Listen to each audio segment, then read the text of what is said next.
de mentalidad.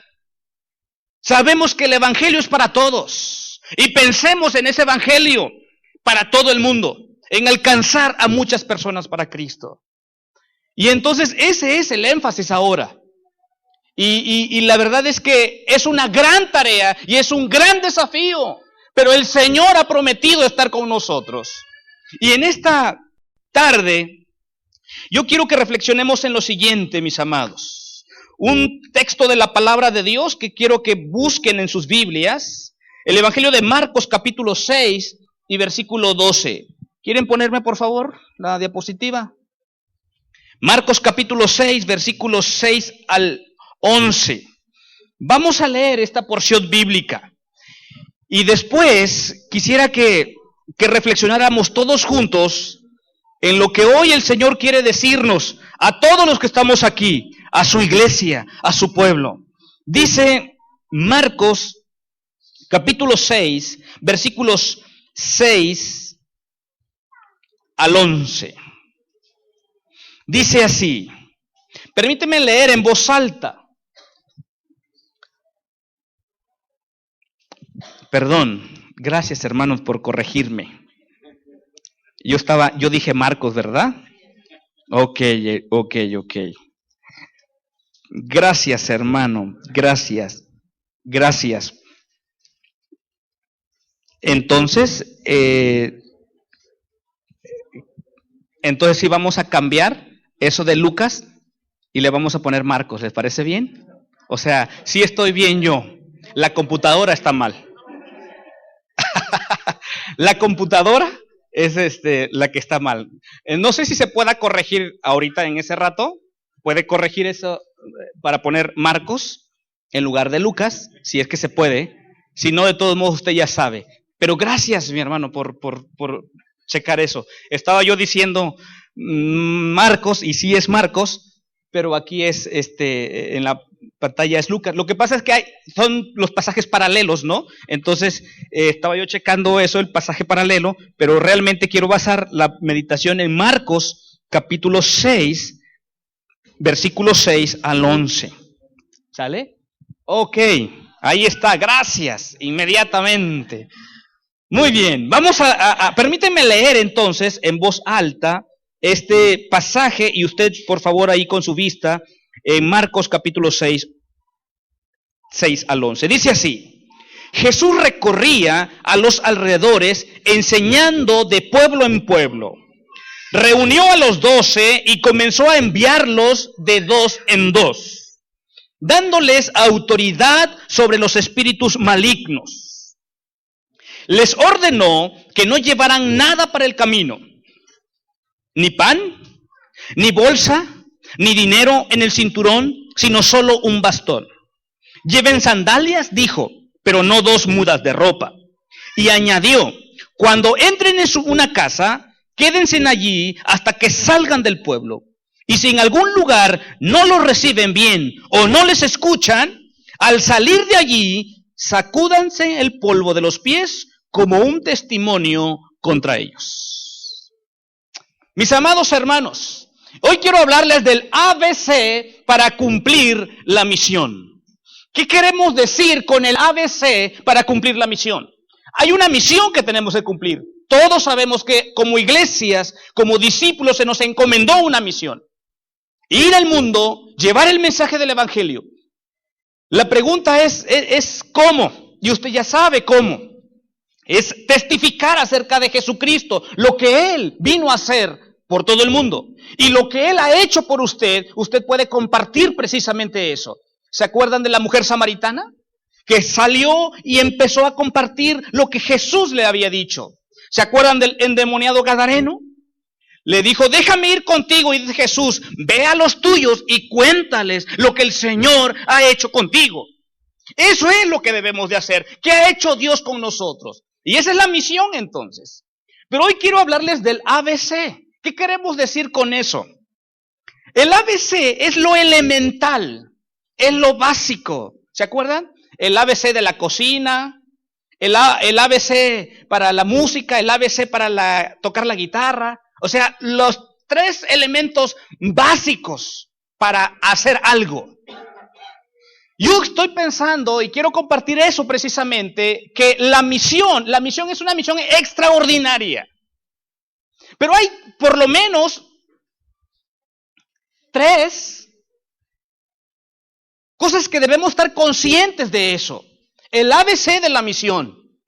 Y si nosotros ponemos en práctica el ABC, la misión entonces será compartida, será entendida y será extendida por todo el mundo. Piensen en esto, piensen el ABC. No más, solamente el ABC. El ministerio, el evangelismo, el discipulado, lo he aprendido no solamente escuchando y en clases, no en una clase, no en una charla, en un salón. Sí se aprende algo, pero el ministerio, especialmente el evangelismo y el discipulado, se aprende en la práctica, mis amados. Difícilmente usted aprenderá a cumplir o a hacer la misión, a ser discípulos, si no lo practica. Este asunto del ministerio, el evangelismo, el discipulado, se aprende en la práctica, mis amados. Alguien dijo que el ministerio, el evangelismo, el discipulado, se aprende con las manos en el arado. Y aquí tenemos una experiencia. Los primeros discípulos, por primera vez, van a poner la mano en el arado. Y usted leyó el pasaje. Por primera vez van al campo. Ellos habían escuchado a Jesús. Ellos sabían lo que debían de hacer. Habían escuchado muchas veces y habían visto a Jesús compartir. Ahora les tocaba a ellos compartir. Ahora ellos son enviados. Por primera vez van a poner la mano en el arado. Por primera vez van al campo. Pero ahora se enfrentan a una realidad que precisamente Jesús les dice cómo será ir al campo. ¿Se acuerdan? En una ocasión les dijo, yo los envío como ovejas en medio de lobos. Ahora es la realidad. Y pudiéramos pensar, o quizás algunos pensarán, que todavía no están preparados los discípulos. Quizás algunos podríamos pensar que todavía son inmaduros. O como dicen en mi tierra, todavía están verdes para llevar a cabo esta misión. Y la realidad es que sí lo están. La realidad es que todavía están en ese proceso, como todos nosotros. A veces queremos pasar mucho tiempo para entonces poder compartir el mensaje de salvación. Y decimos, es que todavía no estoy capacitado, es que todavía no estoy preparado, es que debo tomar muchos cursos y entonces lo haré. Mi amado hermano, podríamos pensar de esa manera con los discípulos, que quizás no estaban muy preparados. Y ciertamente, mis amados, pero es una realidad también que nosotros a veces no estamos preparados. Por eso Jesús dijo, si ustedes cumplen con la gran comisión de hacer discípulos, yo estaré con ustedes. Porque a veces nos sentimos incapaces, nos sentimos incompetentes para esa tarea. Y quizás a veces nos sentimos que Dios o que no puede usarnos a nosotros. Pero la manera en cómo Dios nos va a madurar, la manera en cómo Dios nos va a hacer crecer, mis amados, es precisamente en el proceso del cumplimiento de la misión. Es ahí donde Dios nos capacita en la práctica. Por eso, esa misión es muy importante. Y a veces no nos sentimos suficientemente preparados para hacer ese tipo de ministerio. Pero el ministerio al que Dios nos ha llamado es un ministerio extraordinario. Es una labor extraordinaria. Y su poder, su sabiduría, su gracia, su unción, su dirección, su voluntad está ahí con nosotros. Porque no se trata de nosotros, se trata de Él y su misión. Nosotros nos convertimos en un instrumento en sus manos. Por eso, mis amados, en ese sentido, quizás nunca estemos preparados. Porque no es un asunto de nosotros, es un asunto de Él y su misión. En esta ocasión, los discípulos han de salir a predicar. Y lo que saben es lo que habían visto de Jesús. Y por eso aquí son enviados ahora por el propio maestro. En cierta medida, la asignación era sencilla de entender. Vayan y prediquen el evangelio. Aunque la tarea detrás de todo esto era compleja. Iban a salir a predicar. Pero ¿qué iban a predicar? Esa es la gran pregunta. En este mundo en el que vivimos hoy en día, se predica cualquier cosa. A veces, menos la palabra de Dios, el evangelio. Y Jesús es bien claro en ese sentido. Mire cómo dice el versículo 6. Jesús recorría los alrededores enseñando de pueblo en pueblo. Vea la palabra enseñar, enseñando de pueblo en pueblo. Los versículos paralelos en los otros evangelios dice y predicar el evangelio, predicar la palabra. Esa es la esencia del evangelio, mis amados. Ese es el evangelio. Cuando usted va a compartir, no va a compartir su experiencia de vida, sino lo que Dios ha hecho a través de su palabra en su vida. Y entonces se convierte en un instrumento para compartir la palabra. Quiero enfatizar algo aquí. El ministerio número 1 de Jesús fue la enseñanza de la palabra de Dios. Y si ese fue el ministerio número 1 de Jesús, ¿por qué tú tienes otra cosa? ¿Por qué entonces tu ministerio a veces piensas que es otra cosa? El ministerio número 1 de Jesús fue enseñar la palabra, fue proclamar el evangelio. El ministerio número 1 de la iglesia es eso precisamente, proclamar el evangelio. Y ahí el texto lo dice. Ahora, les encarga algo más. Jesús les dice que van a predicar la palabra, les ordenó que no llevaran nada por el camino. Les dio autoridad. Dice el versículo 7, reunió a los 12 y comenzó a enviarlos de 2 en 2, dándole autoridad sobre los espíritus malignos. Vea eso. Hizo milagros. Jesús hizo milagros. Sanó enfermedades. Expulsó demonios. Y todo esto era evidencia que apuntaban de que Él era el mensajero y el Hijo de Dios. Pero hay algo que usted debe aprender en esta ocasión. Ningún acto de compasión, ningún milagro, jamás cambió la mente y el corazón de las personas. Lo repito, ningún acto de compasión, ningún milagro, jamás cambió la mente y el corazón de las personas. ¿Por qué? Porque lo único que cambia la mente y el corazón de las personas es la palabra de Dios. No confundamos eso. Las señales y todo esto que se menciona era evidencia de quién era Jesús. Y entonces podía ser respaldado lo que predicaba. Pero todo esto no cambió la mentalidad y el corazón de la gente. Le voy a poner un ejemplo.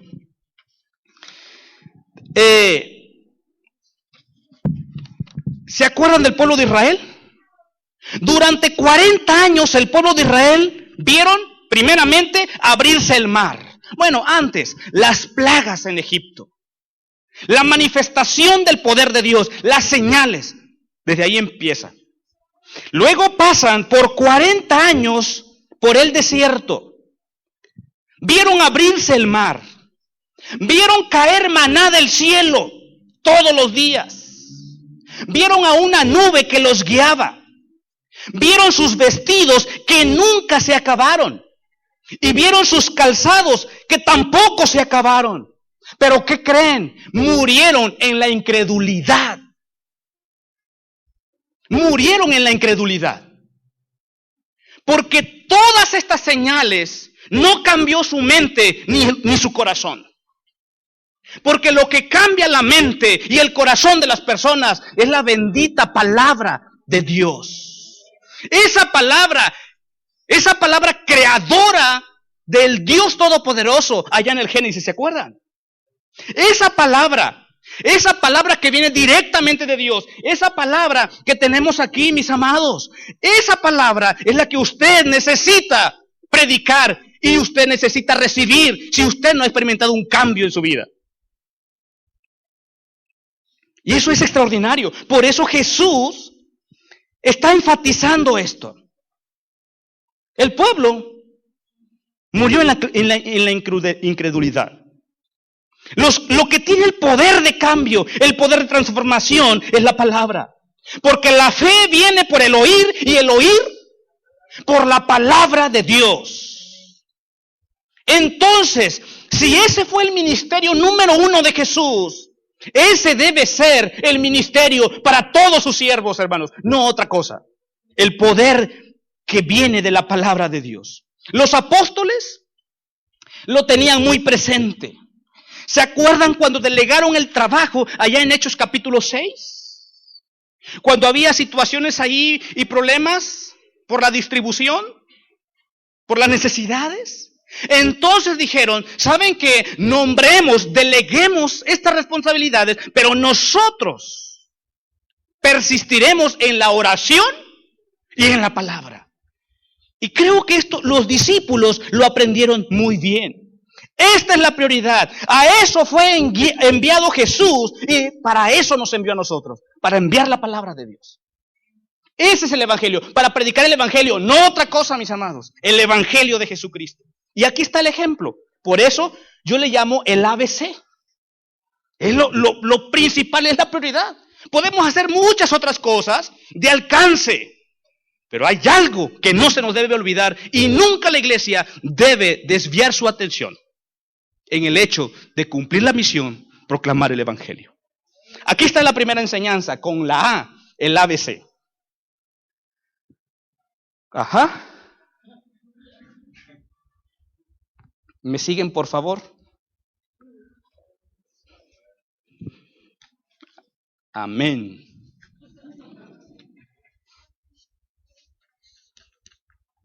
Ahí está.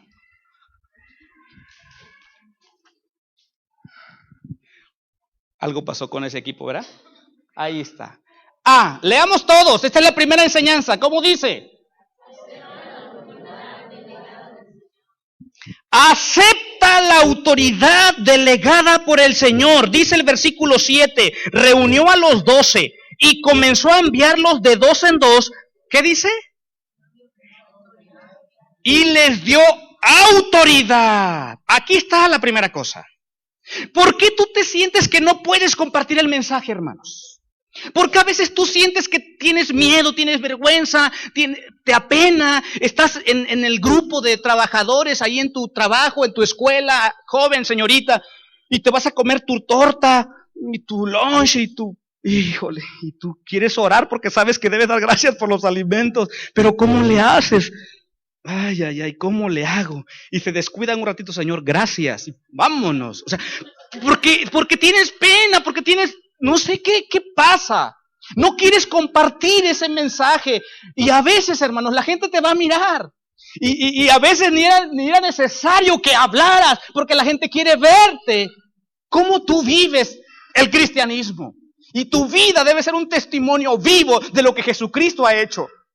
Entonces, pero debes pensar en esto, acepta la autoridad que el Señor te ha dado. Ahora quiero decirles algo, mis amados. Es una autoridad, escuche bien, es una autoridad delegada. ¿Qué significa eso? Que no es nuestra la autoridad. ¿De quién es la autoridad? Del Señor, y Él no las delegó. ¿Se acuerdan cómo empieza la gran comisión? Y toda potestad me es dada en el cielo y en la tierra. Por lo tanto, id y haced discípulos. Miren lo que dice aquí. Jesús llamó a los 12 y les dio autoridad. La autoridad, mis amados hermanos, no es nuestra. La autoridad es del Señor. Y eso, conscientes de eso, nos libra de dos cosas. Primero, nos libra precisamente de esos temores que tenemos al compartir. No podemos tener temor, no debemos tener miedo, no debemos tener vergüenza, porque hay una autoridad que se nos ha delegado. Por eso el apóstol Pablo decía, porque no me avergüenzo del evangelio, porque es poder de Dios para salvación. ¿Me explico?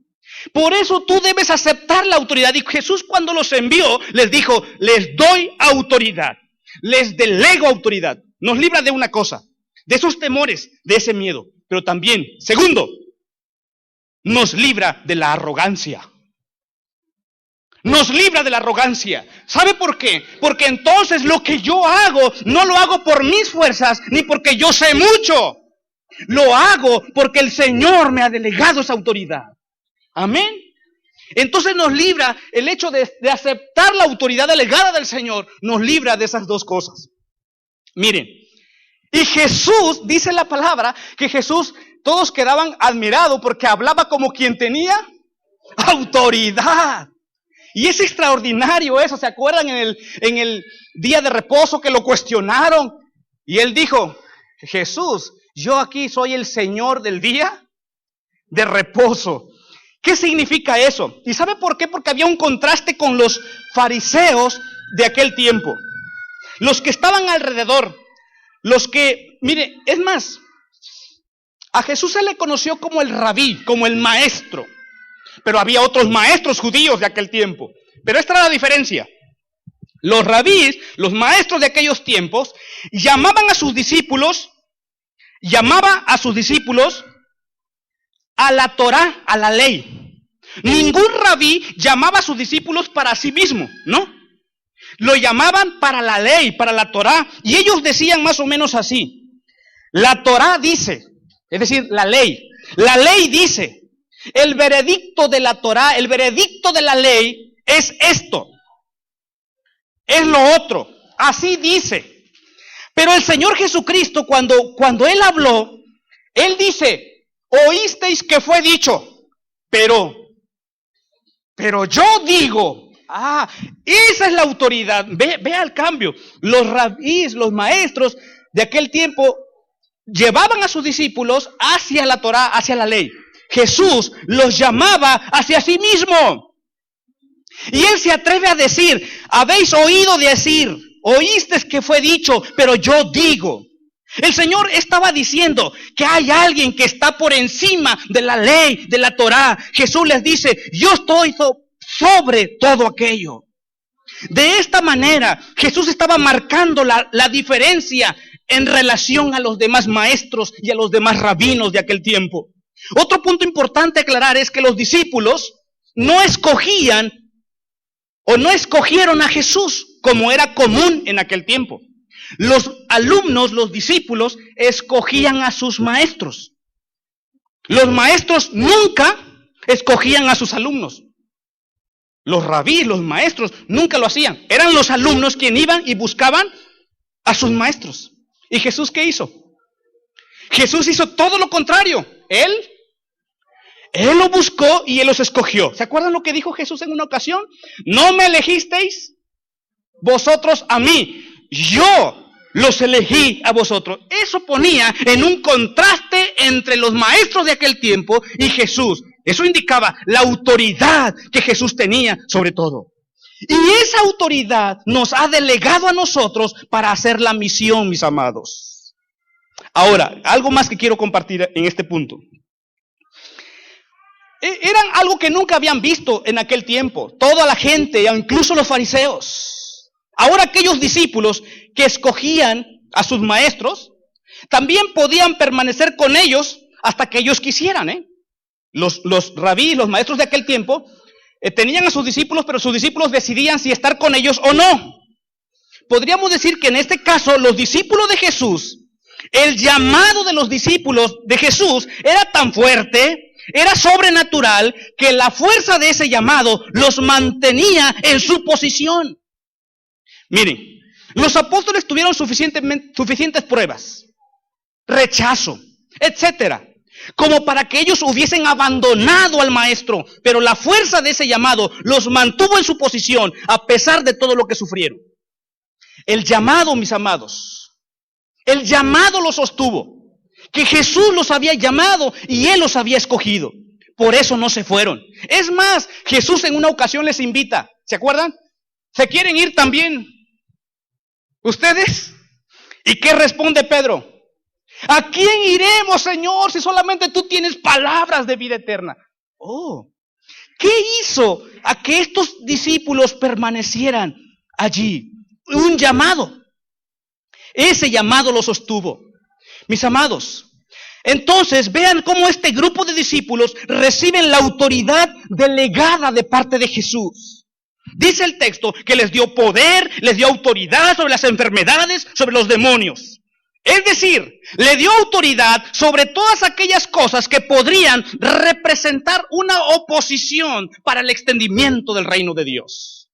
Y el Señor entonces nos ha delegado esa autoridad para cualquier cosa que pueda oponerse al extendimiento del reino. Esa autoridad nos las ha delegado el Señor. Ahora, entendamos, esa autoridad es delegada. Esa autoridad la delegó en nosotros. Y debemos tener cuidado de cómo manejamos esa autoridad, porque luego nos hace orgullosos. Los discípulos, escuche bien, tuvieron que aprender a manejar la autoridad. Ahora, ¿se imaginan la autoridad divina en las manos de los hijos del trueno? ¿Se pueden imaginar eso? La autoridad divina en las manos de los hijos del trueno. ¿Qué dijeron en una ocasión los hijos del trueno? ¿Se acuerdan? A ver, recuérdeme usted. ¿Qué dijeron los hijos del trueno en una ocasión?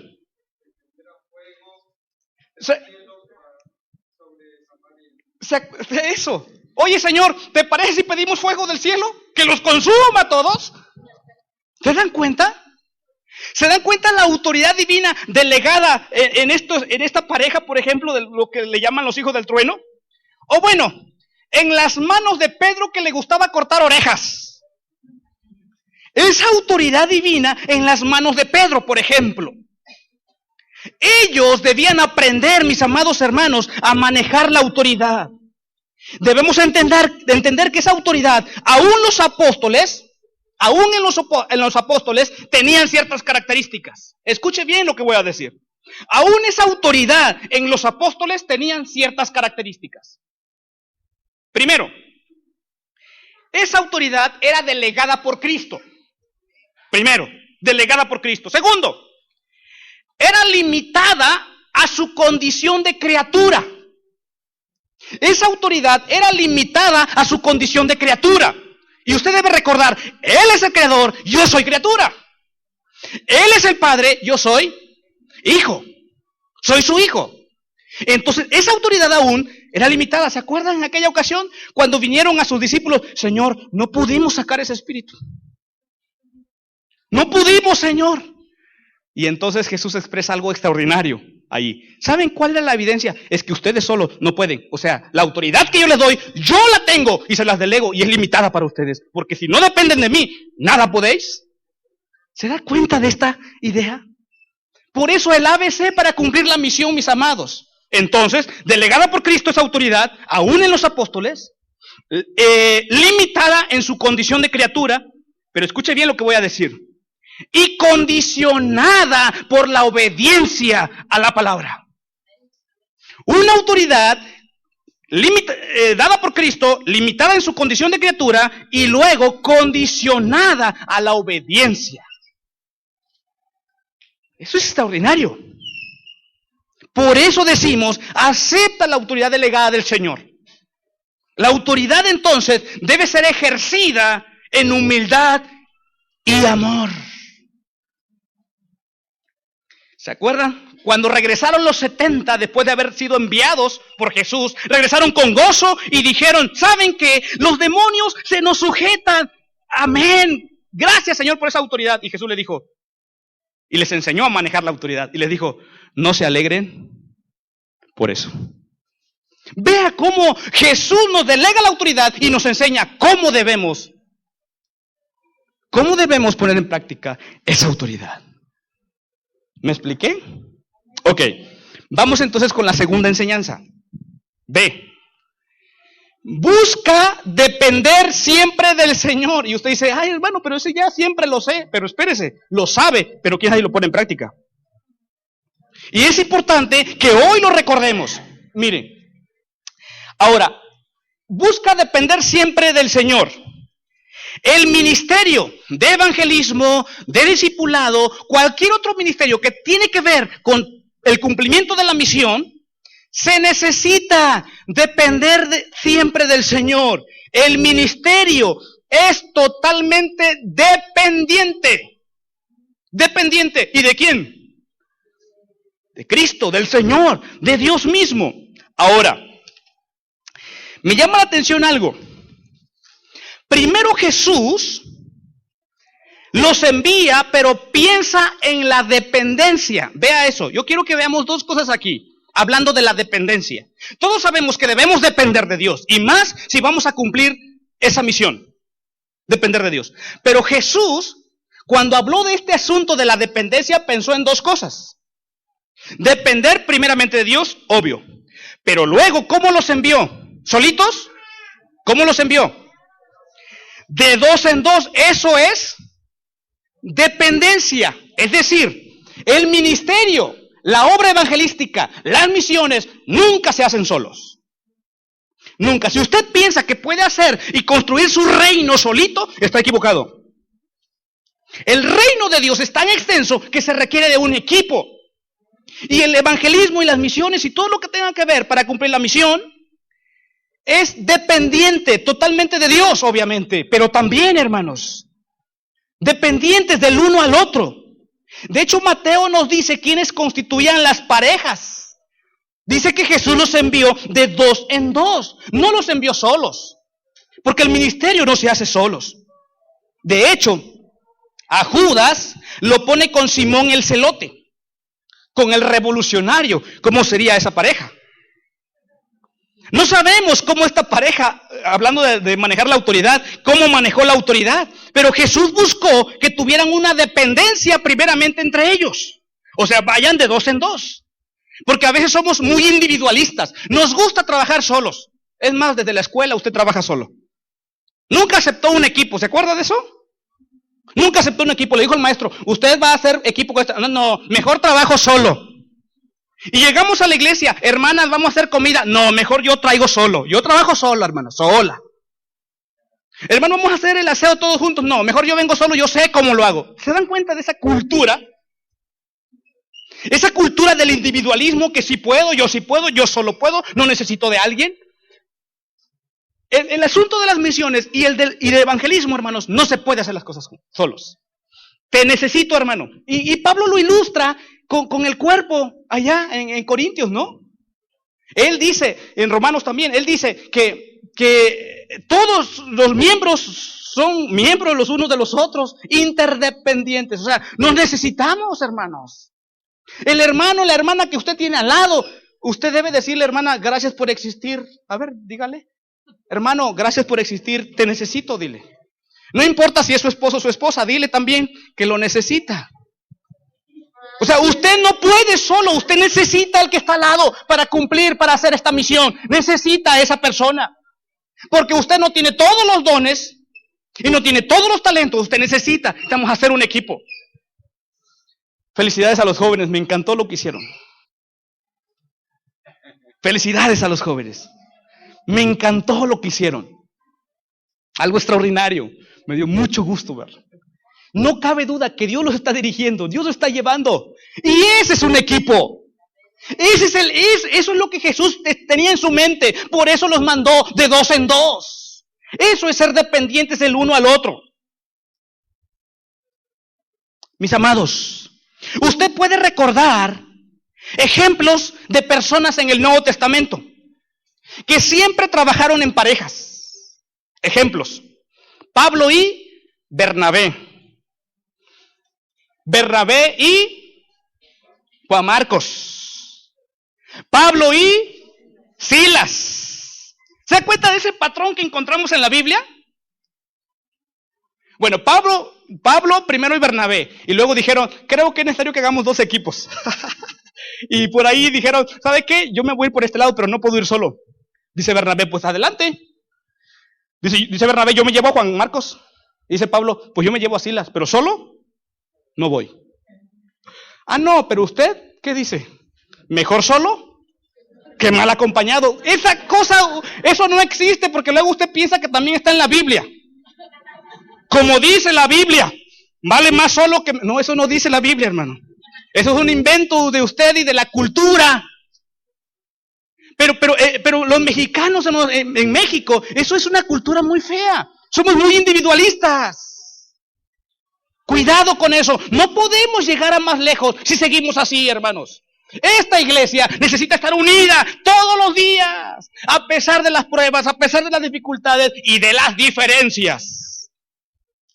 Pero eso es lo precioso que el Señor ha hecho. Y todos hemos sido comprados por la sangre preciosa de Jesús. Por eso usted tiene que motivarse y decir, sí, quiero hacer equipo con quien sea, porque es mi hermano. Y eso lo vemos, hermanos, en el Nuevo Testamento. Pero ahora, ya que hay una dependencia entre ellos, viene lo otro.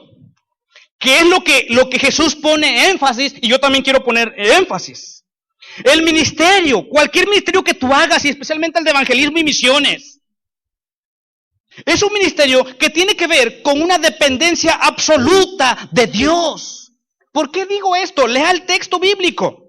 Mire, versículo 8. ¿Qué les ordenó Jesús? Que no llevaran ¿qué cosas? Nada para el camino.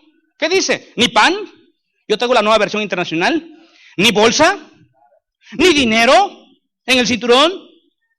O sea, no lleven nada. ¿Qué significa eso entonces? Eso es dependencia, hermanos. Eso es dependencia. Dice, no lleves eso, pero Señor, si lo necesitamos. Sí lo necesitan, pero no les dije que yo voy a estar con ustedes. O sea, depende de mí, dice el Señor. Y eso me encanta, hermanos. Eso me encanta porque cuando estoy en una dificultad, cuando estoy en una prueba, cuando estoy en una crisis, ahí me acuerdo que el Señor me dijo, no lleves nada. Y literalmente, hermano, cuando yo llegué aquí a Oaxaca al seminario no me traje nada. El seminario nos pide, hasta la fecha, todo aquel que entre, un respaldo económico se llama, ¿verdad, mi amor? Un respaldo económico. Nos dice con cuánto cuentan para empezar sus estudios. Y yo le dije a algunos hermanos, fíjese que me voy a ir al seminario. Pues qué bueno, hermana, Dios le bendiga mucho. Y oran por ti, porque si oran por ti, y agradecemos eso, ¿verdad? Y oramos. Cuando llegó el seminario me dice, pero aquí ¿cómo dije que se llama? Respaldo económico. Dice que usted no tiene mucho más que de lo que van a ayudarle sus hermanos y sus papás, pero no dice. Y le dije, exacto, no dice. ¿Pero por qué no le puse? Porque no tengo, no hay respaldo. Y en el seminario aprendí a depender de Dios. Y es extraordinario depender de Dios. Y yo quiero decirle hoy, aquí mi familia presente, que Dios nunca nos dejó y siempre cumplió su promesa. Gloria a Dios por eso. De eso habla Jesús cuando vayan a hacer la misión, cuando vayan al evangelismo. No lleven esto, no lleven lo otro, porque tienen que depender de mí, dice Jesús. Ahora, y ni alforja lleven, dice. Era como una prenda, un saco donde ponían las limosnas. Entonces Jesús le dice, ni siquiera lleven eso y ni pidan. Porque necesitan confiar en el proveedor. El proveedor los está enviando. Y por eso dicen que el que invita, paga. ¿Le ha pasado? ¿Lo invitaron a un café y terminó pagando usted? No, ¿verdad? ¿No? Oye, te invito a un café. Sí, gracias, vamos. Y cuando llega, pues ya tomó el café, pero ahora usted va a pagar. No es así, ¿verdad? Quien te invita, paga. ¿Así es? ¿No quieren tomarse un café al rato? Ok, entonces, miren lo que dice. Él es el proveedor, no lleven nada. ¿Y sabe por qué, mis amados? Porque yo he aprendido esto y quiero compartírselo. Que en medio de la necesidad, en medio de la carencia, En medio de los problemas difíciles, la fe es cultivada, mis amados hermanos. En medio de todo eso, a veces cuando tienes todo lo necesario, a veces cuando estás sano, a veces cuando no tienes crisis, a veces cuando tienes todo, tu fe es raquítica. Porque el no tener, el no poder y el no saber, eso me ayuda a mí y ayuda a mi vida de fe. El no tener, el no poder y el no saber, eso me ayuda a mi vida de fe. Cuando yo dependo de Él, Él me da eso y más. Gloria a Dios por eso. Porque tampoco te va a dejar sin tener, sin saber y sin poder.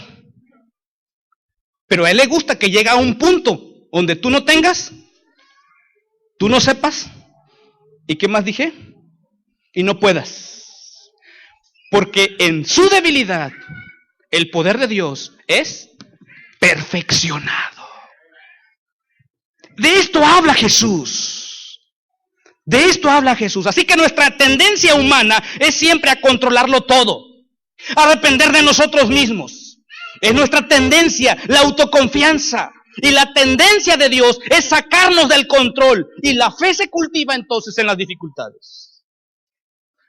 Jóvenes que van a hacer la misión, hermanos adultos, hermanas mujeres, matrimonios que van a hacer la misión. No es en sus fuerzas. No es en lo que tienen, no es en lo que saben, es en el poder del Señor. Y por último,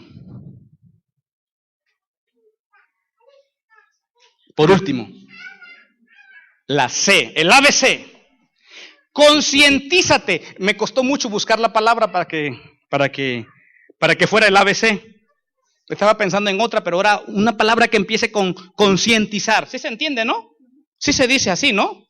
Concientízate, de concientizar, de estar conscientes. Mire, concientízate que la misión es de aceptación y de rechazo. A ver, le explico.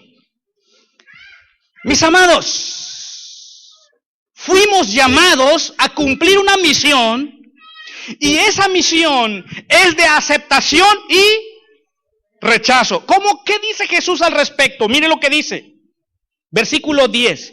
Y añadió, cuando entren en una casa, versículo 10, quédense allí hasta que salgan del pueblo. Y si en algún lugar no los reciben bien o no los escuchan, al salir de allí, ¿qué dice? Sacúdanse del polvo de los pies como un testimonio contra ellos. O sea, sobre aviso, tampoco esto es bíblico, eso nomás es ese es un dicho. Pero es cierto, está bien dicho, sobre aviso no hay engaño. Jesús advirtió, no se ponga triste y no quiera correr de la misión cuando no lo reciban. El problema es que siempre queremos que cuando tocamos a una casa, cuando visitamos a un amigo, cuando visitamos un familiar, queremos que nos reciban. Queremos que digan, qué bueno que viniste, te estamos esperando para que nos prediques.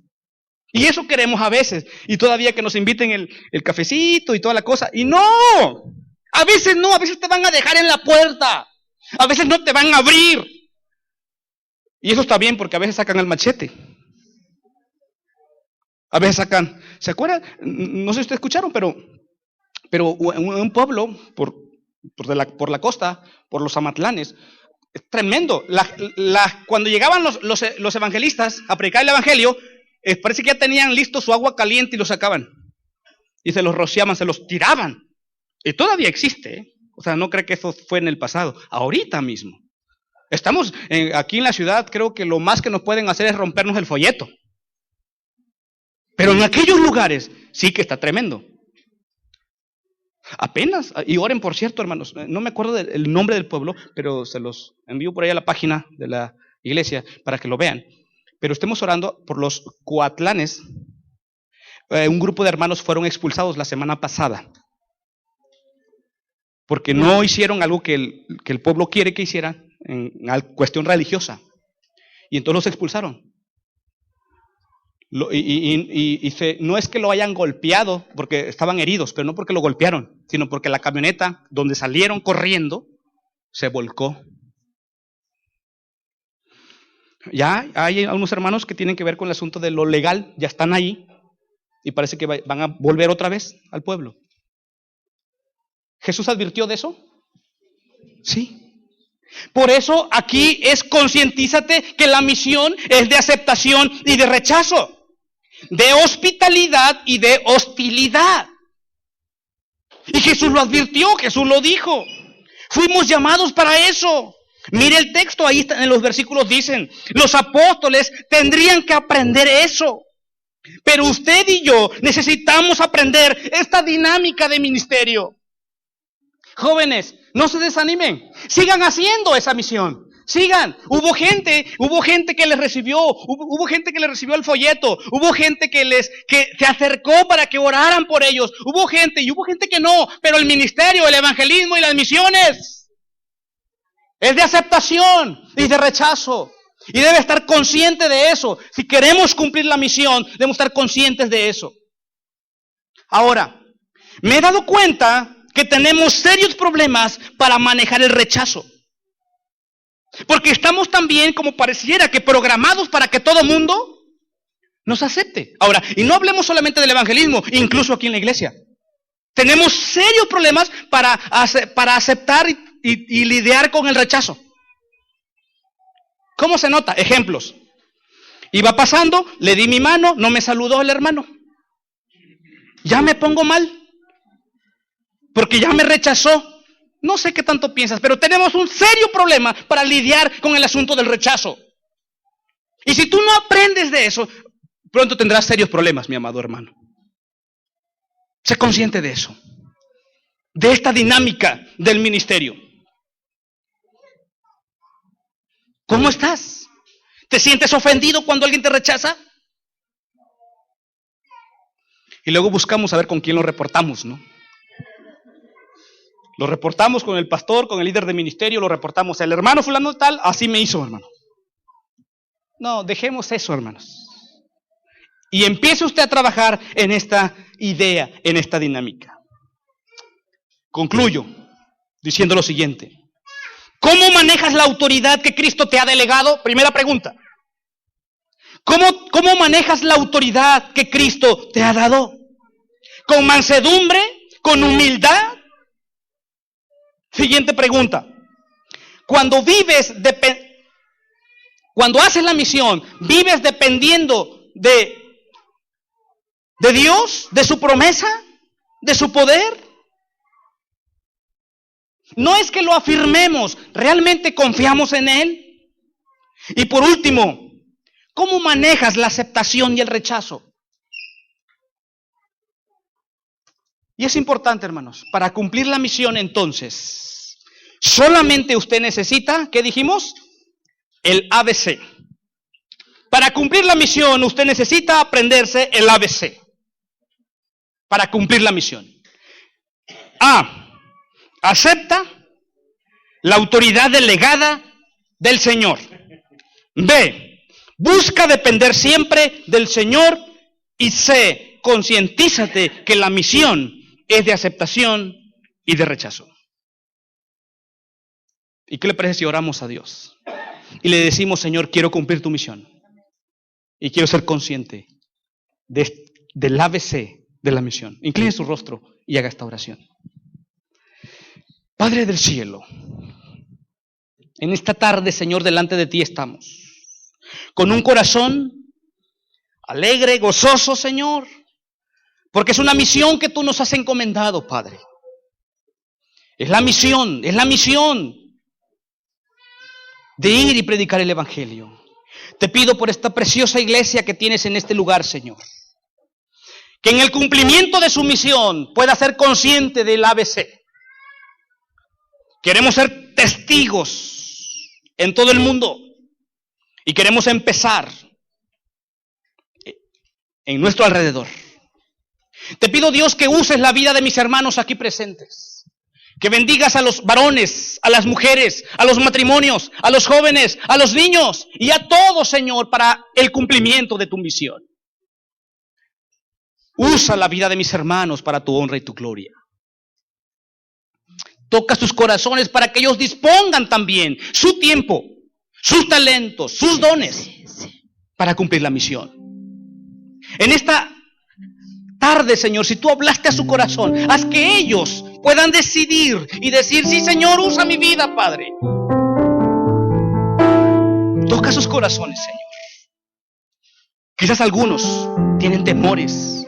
Te pido que en el nombre de Jesús quítese sus temores, Señor, y use sus vidas. Quiero hacer una invitación, hermanos. Quizás tú no has tenido esa experiencia de poder compartir y ver a alguien rendido a los pies de Cristo, por diferentes circunstancias, quizás por temor a compartir.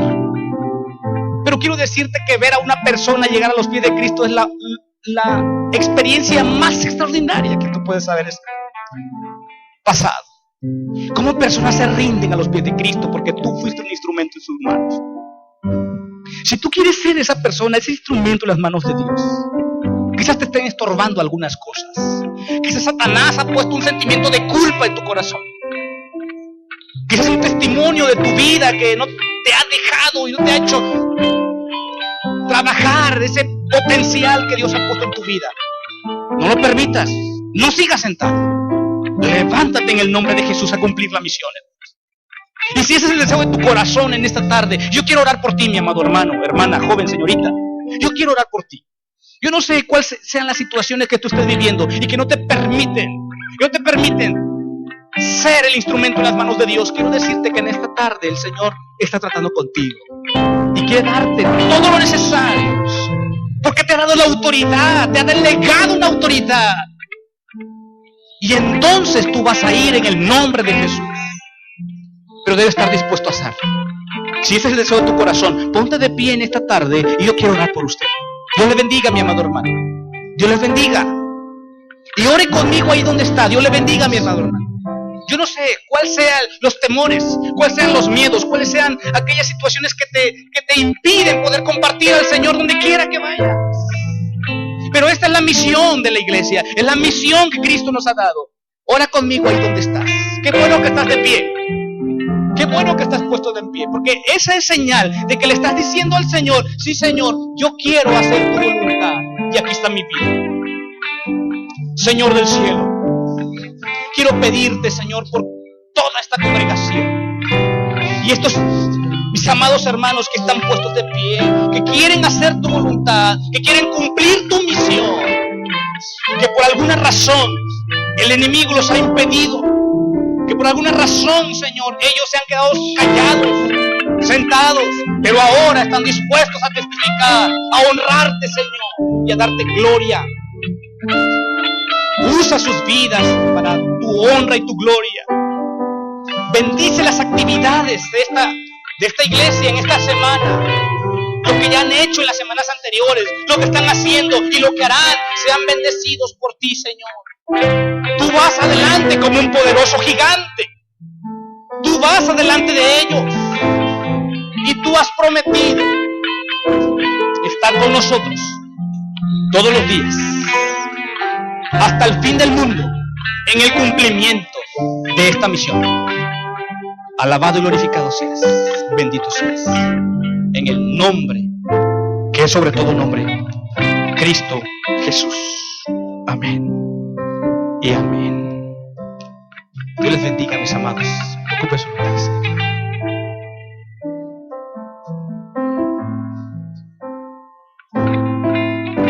Hermano, te voy a pedir que te pongas de pie. Vamos a entonar un canto declarando que Dios es poderoso. Bien, dice la palabra de Dios que Él está sentado a la diestra del Padre y que Él tiene control sobre todas las cosas. Amén. Nuestro Dios es un Dios poderoso.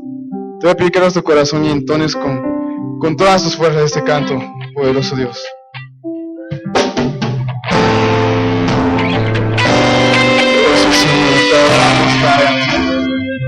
Porque tú eres digno, Señor, de recibir toda oración. Llevamos nuestra adoración a ti esta mañana, Señor. Llevamos nuestro corazón, Señor, llena nuestra vida de tu fuego, Señor, nuestra llama tuya. Cantamos solamente aquí estás sentado en el el trono.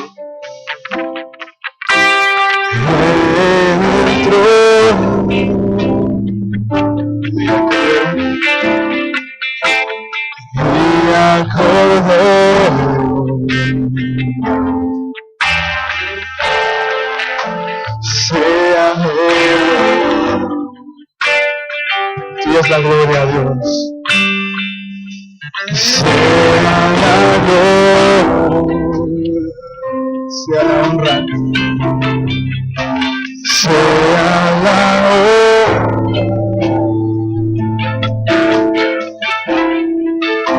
sea el dominio por los siglos de los siglos. Por los siglos de los siglos. Sí, eres poderoso.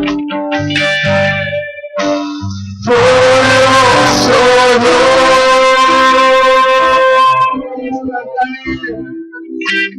Poderoso Dios.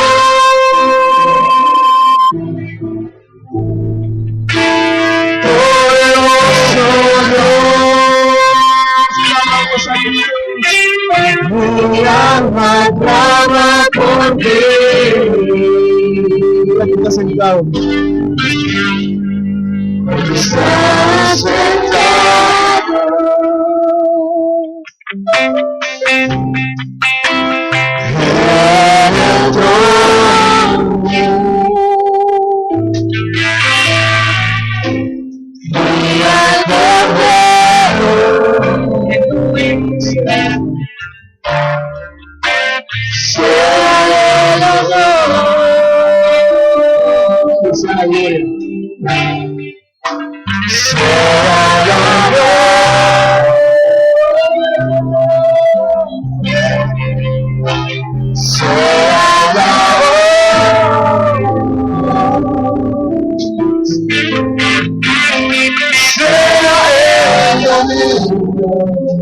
siglos de los siglos, poderoso Dios,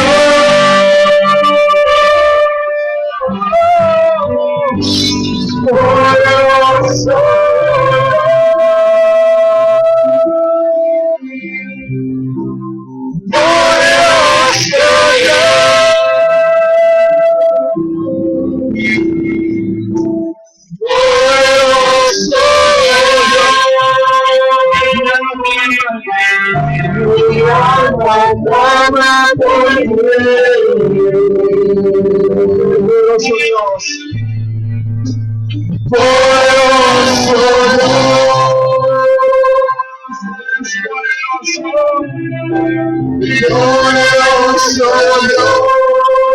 levanta tu voz y dile poderoso, poderoso mi alma clama por ti.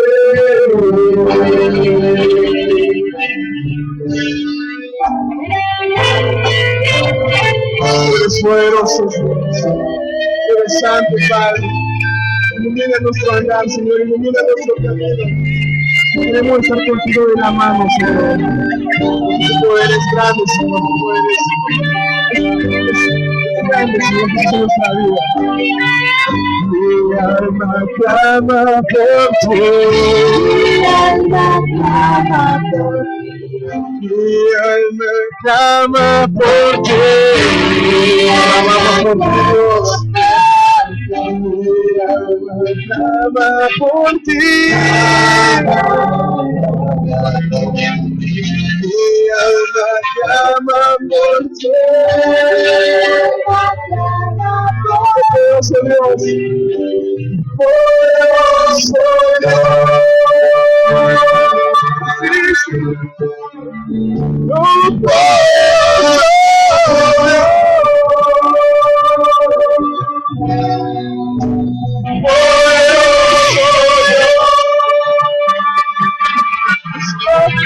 Mi alma clama por ti.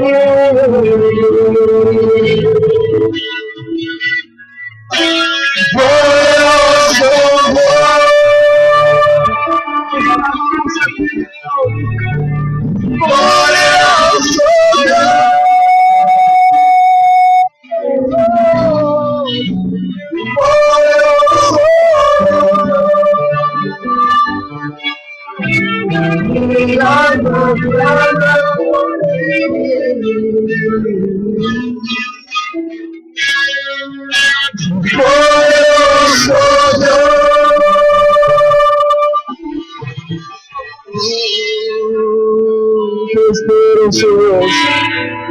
Nuestro Padre Celestial, Padre, te adoramos. Tengas la gloria por siempre, Dios. Amén. ¿Pueden tomar sus asientos, hermanos?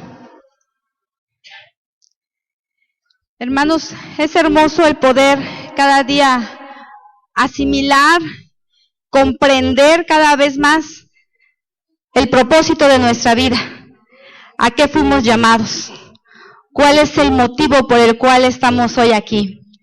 Para compartir las buenas nuevas que un día llegaron a nuestra vida, ahora compartirlas a aquellos que la necesitan. Y quiero también compartir con ustedes y presentarles a nuestros hermanos que vienen de Austin, Texas. Como ustedes saben, esta semana, a partir de este día, del domingo, ahorita en la tarde, de aquí al jueves, se inicia una campaña evangelística en conjunto con las iglesias, con la iglesia de Austin, Texas. Quiero decir su nombre, la iglesia en la Avenida del Congreso. Yo lo digo en español, ahorita aquí mi hermana lo va a decir en inglés. Bueno, y vamos a participar Campamento de Dios y otras 4 iglesias más en Oaxaca. 5 iglesias, como nos enseñaba el hermano, necesitamos trabajar en equipo, en conjunto. 5 iglesias cristianas, bautistas, han tomado ese reto, han tomado ese desafío de ir y predicar el evangelio. Y quiero también, hermanos, que estemos orando por ellos. Tenemos nuestra hermana iglesia en la Colonia del Maestro, Iglesia Bautista Misionera de Oaxaca. Ahí está una iglesia que del día de hoy también va a empezar la campaña evangelística en su iglesia, con otros hermanos de Texas que también están allá con ellos. Tenemos a Manaín, Campamento de Dios. Tenemos la Iglesia Evangélica Cristiana Ágape, con el hermano Julio también va a empezar este día la campaña evangelística. Misión de la Colonia Unión en Santa Cruz, Jojocotlán. Tenemos una misión en Tlacochaguaya con nuestro hermano Juan Mauro, y una iglesia celular en la Colonia Reforma con el hermano Horacio Cruz. Son 5 iglesias, hermanos, que están participando. El hermano hace rato nos acaba de proyectar, de inyectar ese propósito. Y vimos un versículo que decía, la mies es mucha, y los obreros pocos. Pero creo que aquí hay muchos obreros en Campamento de Dios. Yo creo que en las iglesias que están iniciando esta campaña también hay muchos obreros. Así es que yo le voy a dar el tiempo a mis hermanos, a mi hermana Irma Dalcon, José Mauro y Chris Foltz. Perdón si no lo pronuncié bien, hermano. Le voy a dar el tiempo para que ellos se presenten. Ellos vienen de la iglesia Avenida del Congreso de Austin, Texas, para hacer un trabajo en equipo, hermanos, con nosotros. Ellos han dejado su país un momento, han invertido en estar aquí, en transportarse, en hospedarse, hermanos, así es que también nosotros, es nuestro anhelo que invirtamos un poquito de tiempo. Ellos han hecho un esfuerzo para unirse con nosotros. Así es que nosotros, hermanos,